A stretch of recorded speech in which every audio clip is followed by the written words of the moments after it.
හැමෝටම ජේසුබීටයි. අද ගොඩක් අයගේ ජීවිතේ සාර්ථක නැහැ. රිම් එකෙන් යන්නේ. එකම තැන නතර වෙලා තියෙන්නේ. කිසිම සඵලත්වයක් නැහැ. හේතුව මොකක්ද? බයිබලයේ ලස්සන වචනයක් කියනවා මතෙව් 6 වෙනි පරිච්ඡේදයේ 33. පළමු කොට දේව රාජ්‍ය ධර්මිෂ්ඨකම සොයන්න.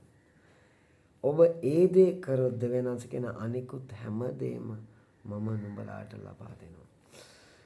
අද ගොඩාක් කට්ටිය සාර්ථක වෙන්නේ නැතුව ඒගොල්ලන්ගේ ජීවිතේ අසාර්ථකකමක් ඇති වෙලා තියෙන්නේ. හුලං ගිහිල්ලා තියෙන්නේ ටයර් එකේ. ඒගොල්ලන්ගේ ජීවිතේ දෙවියන් වහන්සේට ප්‍රමුඛ ස්ථානයක් ප්‍රථම ස්ථානයක් දෙන්නේ නැති නිසා.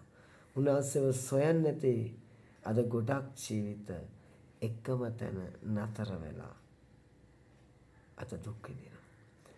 ඔබගේ ජීවිතේ වෙනසක් කරගන්න කැමති නම් දෙවියන් වහන්සේගේ ළඟට ගිහිල්ලා ඒ කකුල් දෙක ළඟට ගිහිල්ලා ඔබ කන්න ලව් කරන්න.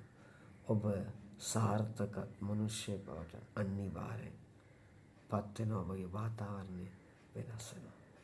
God bless you.